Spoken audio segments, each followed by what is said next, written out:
Question है एक पात्र में दूध और पानी का जो अनुपात है वो 5:2 है। यानी कि एक पात्र में दूध और पानी का मिश्रण है तो उसमें दूध और पानी का जो अनुपात है वो 5:2 है। जबकि उसी धारिता के दूसरे पात्र में दूध और पानी का जो अनुपात है वो 7:4 है। यदि दोनों पात्रों की सामग्री जो है वो एक तीसरे पात्र में डाल दी जाए तो पात्र में पानी का दूध से अंतिम अनुपात क्या होगा। तो आपको ऐसा समझना है कि दो पात्र है और दोनों पात्र जो है वो समान धारिता के हैं। यानी कि यहाँ पर आप ऐसा समझिए कि अगर हम यहाँ पर लिख रहे हैं कि ये पात्र फर्स्ट है और यहाँ पर ये पात्र सेकंड है और हम ऐसा कह रहे हैं कि पात्र फर्स्ट में 100 यूनिट मिश्रण आता है, तो अगर समान धारिता की बात हो रही है तो यहाँ पर दूसरे पात्र में भी 100 यूनिट ही मिश्रण आएगा। इस तरह से आपको यहाँ पर समझना है। तो आपने देखा कि यहाँ पर जो पात्र पहला है ना उसमें तो दूध और पानी का अनुपात 5:2 है और दूसरे पात्र में यहाँ पर कितना अनुपात है 7:4 है। अब करना क्या है, दोनों पात्रों की सामग्री को हमें क्या करना है तीसरे पात्र में डालना है और फिर हमें यहाँ पर जो अनुपात निकालना है वो क्या निकालना है, पानी का निकालना है और दूध से निकालना है। हमें पानी का दूध से अनुपात हमें ज्ञात करना है। तो आइए अब हम इस प्रश्न को यहाँ पर हल करते हैं। आपको पता है कि दो पात्र है तो हम यहाँ पर फर्स्ट और यहाँ पर सेकंड पात्र लिख सकते हैं और आपको पता है कि तीसरे पात्र में तो इन दोनों पात्रों से ही हम मिश्रण को डाल रहे हैं। तो यहाँ पर अब आप ये देखिए कि दोनों पात्रों में दूध और पानी का ही तो मिश्रण है, तो यहाँ पर हम अनुपात लिख लेते हैं। जो पहला पात्र है उसमें दूध और पानी का अनुपात 5:2 है, तो हम यहाँ पर लिख लेते हैं 5:2। फिर जो दूसरा पात्र है उसमें भी दूध और पानी का ही मिश्रण है लेकिन अनुपात कितना है 7:4 है, तो यहाँ पर हम लिख लेते हैं 7:4। तो यहाँ पर अब हम यहाँ पर टोटल मिश्रण निकालते हैं। तो टोटल मिश्रण अगर निकालना है तो हम अनुपात का ही योग कर देंगे। तो पहले पात्र में 5 यूनिट मिल्क है और 2 यूनिट क्या है पानी। तो यहाँ पर अगर अनुपात का योग किया जाएगा तो 5 + 2 कितना हो जाएगा, यहाँ पर हो जाएगा ये 7 यूनिट।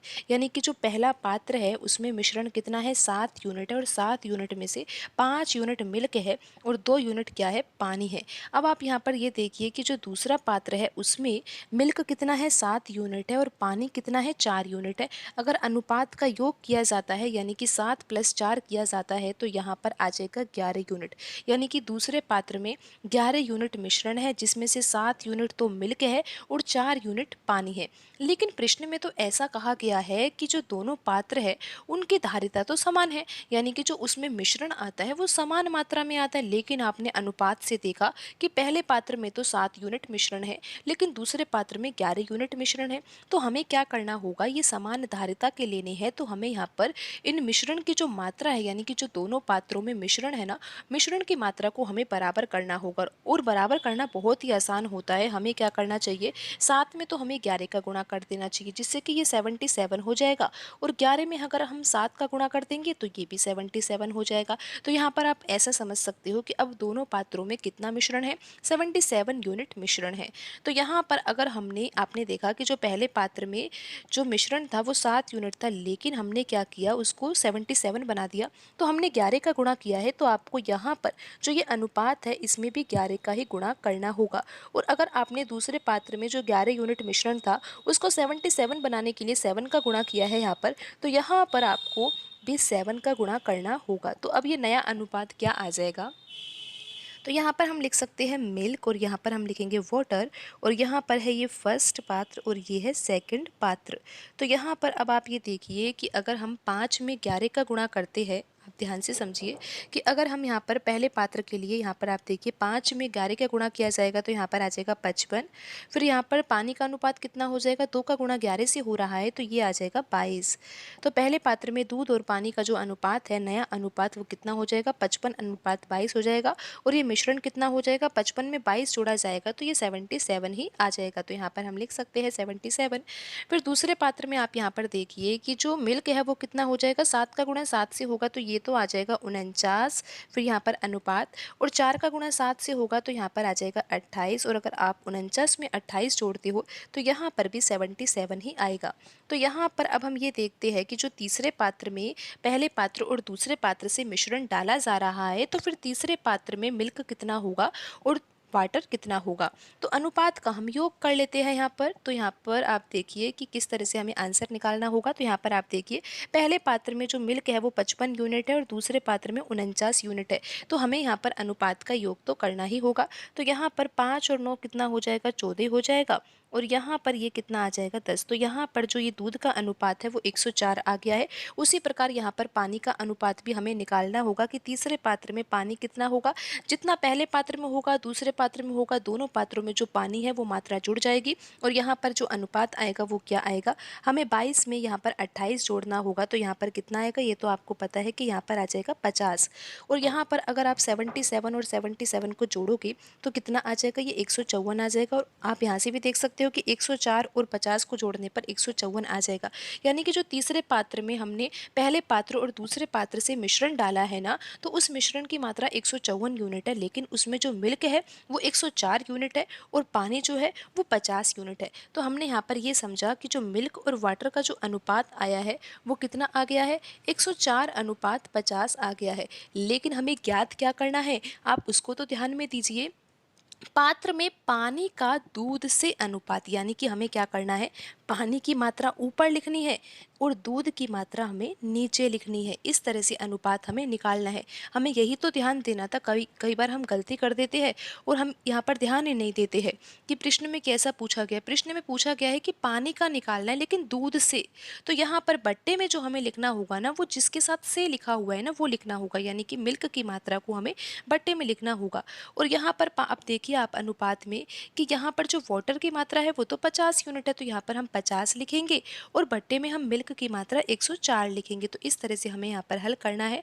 और जब हम इसको हल करते हैं तो यहाँ पर ये अनुपात कितना आता है, 25/52 आता है। और इसको हम लिखेंगे 25/52। अब आप ये देख सकते हो कि कौन से ऑप्शन में आंसर लिखा हुआ है। ऑप्शन ए यहाँ पर सही आंसर होगा।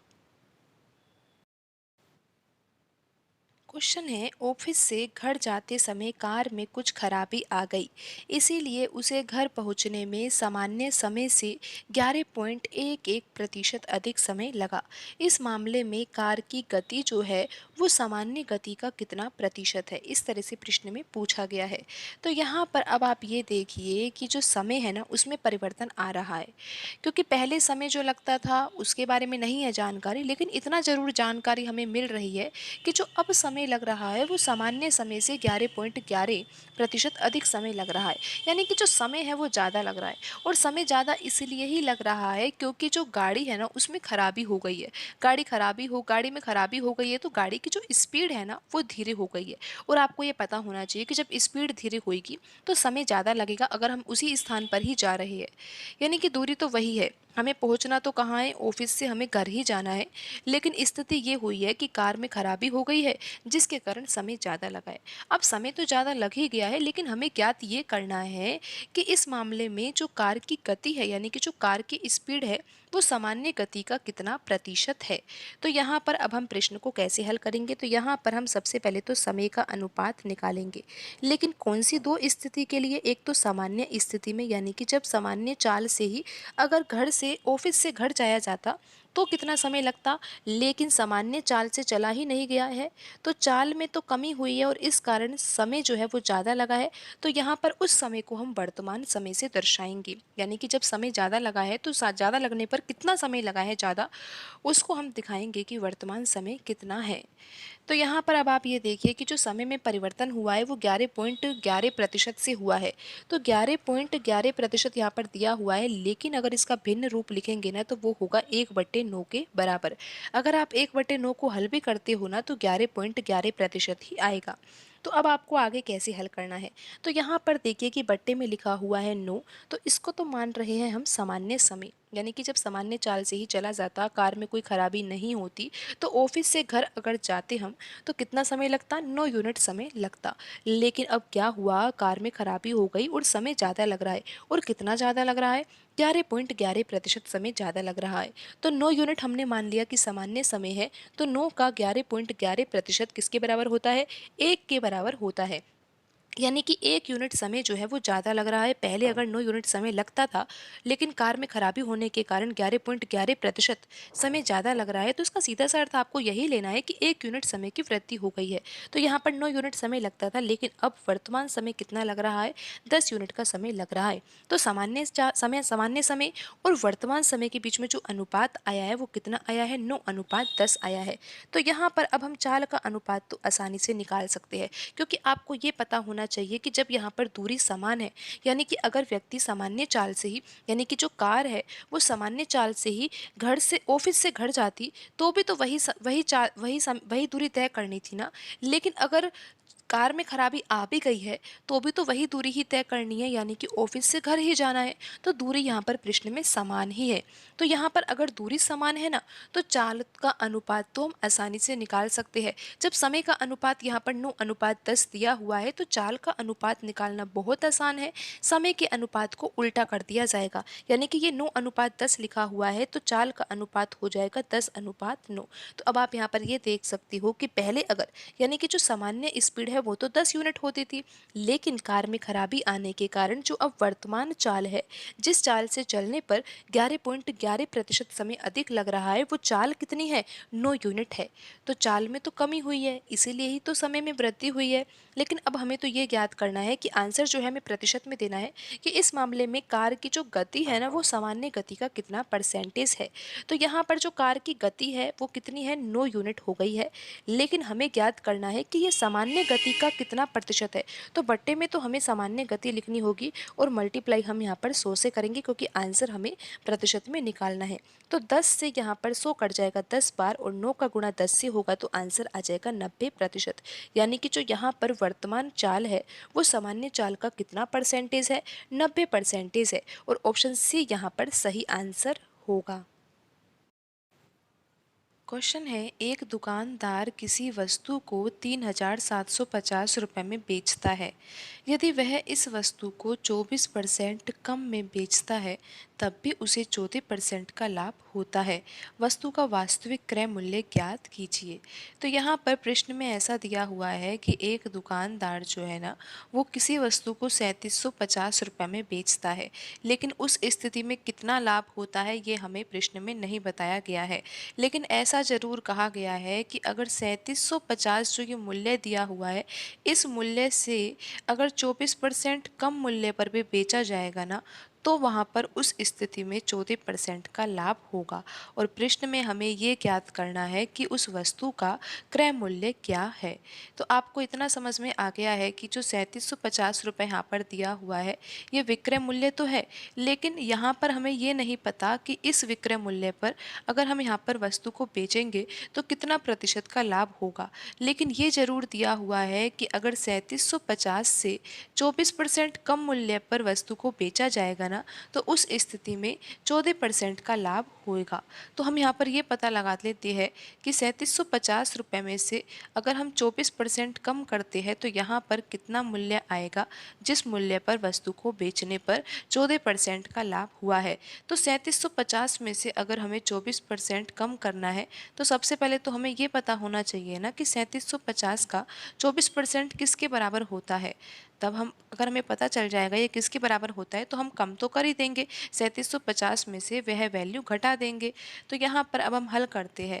तो यहाँ पर 25 के पहाड़े से दोनों संख्याएं कट जाएगी, यहाँ पर आ जाएगा 4, और यहाँ पर कितना आएगा? यहाँ पर आएगा 25 से कम 25 और 25 पंजा 125, और ये आ जाएगा 0।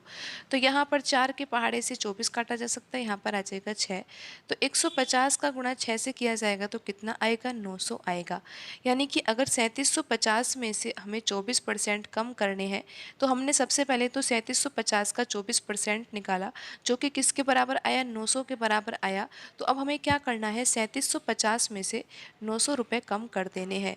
तो यहाँ पर हम जल्दी से कम कर देते हैं। तो यहाँ पर 0 आएगा, यहाँ पर 5 आएगा, और यहाँ पर कितना आएगा ये तो आपको पता ही है ना कि यहाँ पर कितना आना चाहिए। यहाँ पर आएगा 8 और यहाँ पर आएगा 2। तो अब आपको ये पता है कि जो इसमें कहा गया था कि 24% कम मूल्य पर बेचना है, तो कितने रुपए में बेचना है? ₹2850 में बेचना है। अब आप यहाँ पर ये समझिए कि ₹2850 में अगर उस वस्तु को बेचा जाता है ना, तो उस स्थिति में 14% का लाभ होता है। तो अब हमें यहाँ पर क्रय मूल्य ज्ञात करना है। अब हमें विक्रय मूल्य पता है, हमें ये भी पता है कि 14% लाभ हो रहा है, तो हम क्रय मूल्य तो आसानी से निकाल सकते हैं। आपको ये ध्यान में रखना है कि यहाँ पर वस्तु का जो विक्रय मूल्य आया है वो ₹2850 है, और उस स्थिति में ही 14% का लाभ हो रहा है। तो 14% का अगर हम भिन्न रूप लिखेंगे तो ये होगा 14/100 के बराबर, और जब इसको हल किया जाएगा यानी कि 2 के पहाड़े से काटा जाएगा तो ये आ जाएगा 7/50। तो यहाँ पर हम लिख सकते हैं कि 14% किसके बराबर होगा, 7/50 के बराबर होगा। अब आप यहाँ पर ये समझिए कि आपने यहाँ पर ये देखा कि जैसे कि यहाँ पर हमें अब क्या निकालना है, क्रय मूल्य निकालना है ना, तो यहाँ पर हम लिखते हैं कॉस्ट प्राइस और यहाँ पर हम लिखते हैं सेलिंग प्राइस। तो यहाँ पर जो बट्टे में 50 लिखा हुआ है, 14% किसके बराबर है, 7/50 के बराबर है ना, तो बट्टे में जो 50 लिखा हुआ है ये तो क्या है, क्रय मूल्य है, और आपको पता है कि 14% क्या है, ये लाभ है। तो 50 का अगर 14% निकाला जाता है तो किसके बराबर आता है, 7 के बराबर आता है। 50 का 14% किसके बराबर आता है, 7 के बराबर आता है। अगर यहाँ पर हमने 50 यूनिट वस्तु का क्रय मूल्य माना है और 14% का लाभ हो रहा है, तो इसका सीधा सा अर्थ आपको यही लेना है कि 7 यूनिट का लाभ हो रहा है, और 7 यूनिट का लाभ तभी हो सकता है जब 50 यूनिट की वस्तु को 57 यूनिट में बेच दिया जाए। तो इस तरह से आप यहाँ पर देख सकते हो कि विक्रय मूल्य जो है वो क्रय मूल्य से ज़्यादा है, और कितना ज़्यादा है, 7 यूनिट ज़्यादा है, और यही किसके बराबर है, 14% लाभ के बराबर है। तो यहाँ पर अब हमें ज्ञात तो क्या करना है, क्रय मूल्य ज्ञात करना है, और आपको ये पता है कि क्रय मूल्य तो कितना है, 50 यूनिट है, और विक्रय मूल्य कितना है, 57 यूनिट है। लेकिन प्रश्न में यहाँ पर जो वैल्यू दे रखी है वो विक्रय मूल्य की तो दे रखी है, लेकिन क्रय मूल्य की नहीं दी हुई है। क्रय मूल्य की वैल्यू हमें ज्ञात करनी है। तो यहाँ पर जो ये 57 यूनिट है ये विक्रय मूल्य के ही तो बराबर है, और प्रश्न में ये किसके बराबर होगा, 2850 रुपये के बराबर होगा। तो यहाँ पर 57 यूनिट की वैल्यू किसके बराबर है, 2850 रुपये के बराबर है। तो यहाँ से हम 1 यूनिट की वैल्यू ज्ञात करते हैं। तो यहाँ पर 1 यूनिट की वैल्यू ज्ञात करनी है तो हमें क्या करना होगा, 2850 में हमें 57 से भाग देना होगा। तो 19 के पहाड़े से ये दोनों संख्याएं काटी जा सकती है।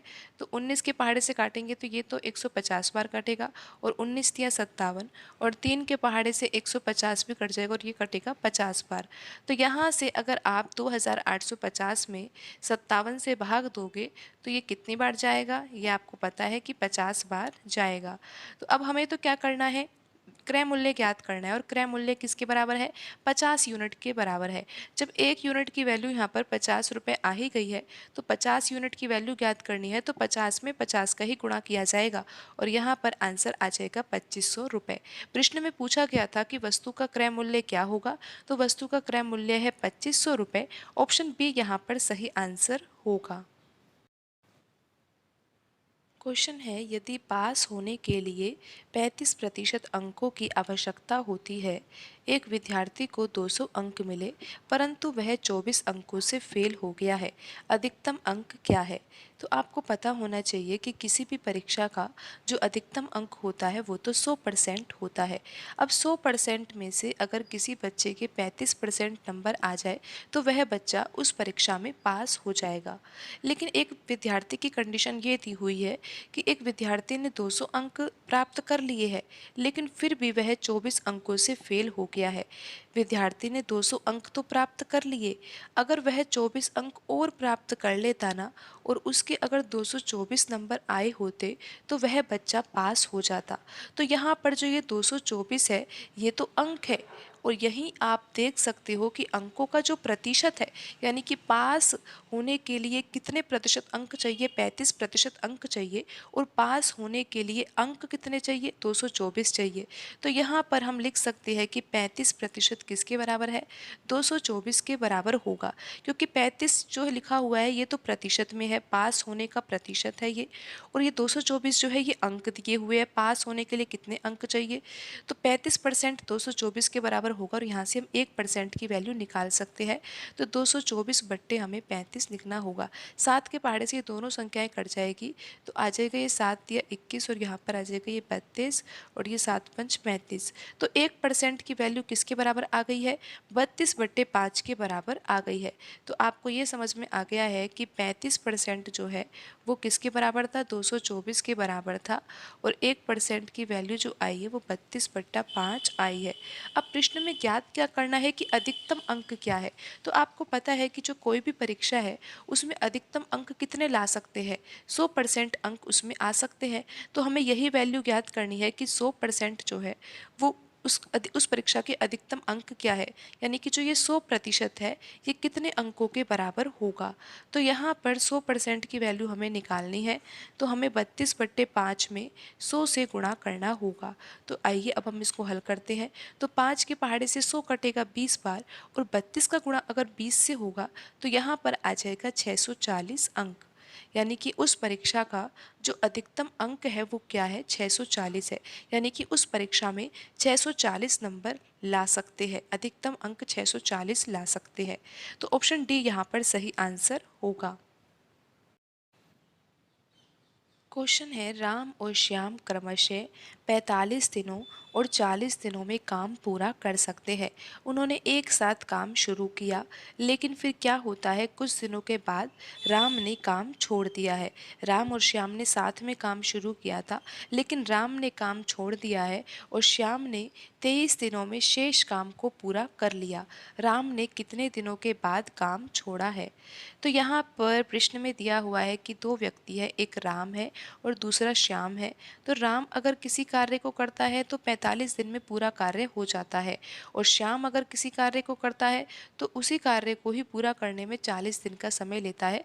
जिस कार्य को राम को 45 दिन लग रहे हैं उसी कार्य को श्याम को पूरा करने में 40 दिन का समय लग रहा है। तो यहाँ पर हम सबसे पहले तो कुल कार्य मान लेते हैं कि कुल कार्य कितना होगा। तो 45 और 40 का अगर लैसे लिया जाएगा तो ये कितना आएगा? आपको पता है कि ये कितना आएगा, यहाँ पर आएगा ये 360 के बराबर।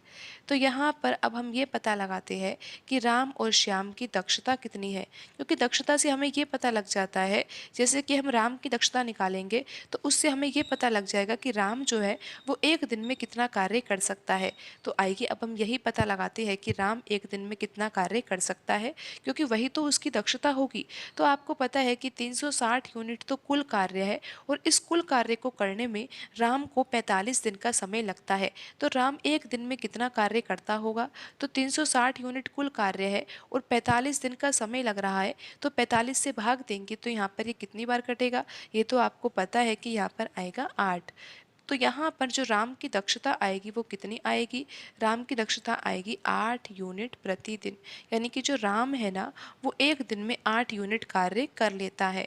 तो यहाँ पर अब हम श्याम की दक्षता भी निकाल सकते हैं, क्योंकि हमें पता है कि जो श्याम है वो 360 यूनिट कार्य को ही कर रहा है, लेकिन श्याम को कितना समय लग रहा है? 40 दिन का समय लग रहा है।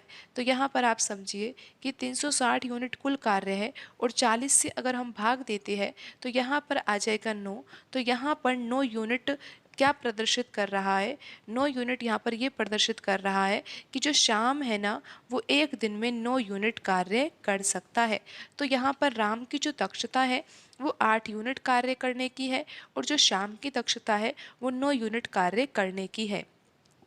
तो अब कंडीशन प्रश्न में ये दे रखी है कि राम और श्याम मिलकर कार्य करते हैं, लेकिन होता ये है कि जो श्याम है ना वो क्या करता है? वो तो कार्य को नहीं छोड़ता है, लेकिन राम ने कार्य छोड़ दिया है। कुछ दिनों बाद यानी कि कुछ दिन तक तो साथ में कार्य किया है, फिर श्याम ने क्या किया है? शेष कार्य को पूरा किया है और शेष कार्य को ही पूरा करने में उसको 23 दिन का समय लग गया है।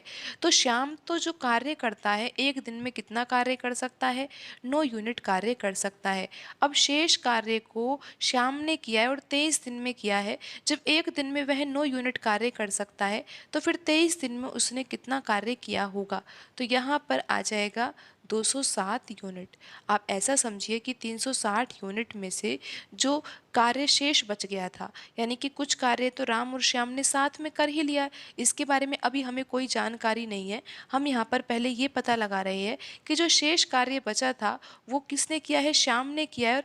और कितने दिन में किया है, 23 दिन में किया है। लेकिन वो शेष कार्य था कितना, तो हमें ये पता लगा कि जब शेष कार्य 23 दिन में पूरा हुआ है श्याम के द्वारा, तो श्याम ने 207 यूनिट कार्य किया है। शेष कार्य कितना है, 207 यूनिट। जब शेष कार्य 207 यूनिट है तो फिर राम और श्याम ने मिलकर कितना किया था, क्योंकि ये 207 यूनिट तो अकेले श्याम ने ही किया है।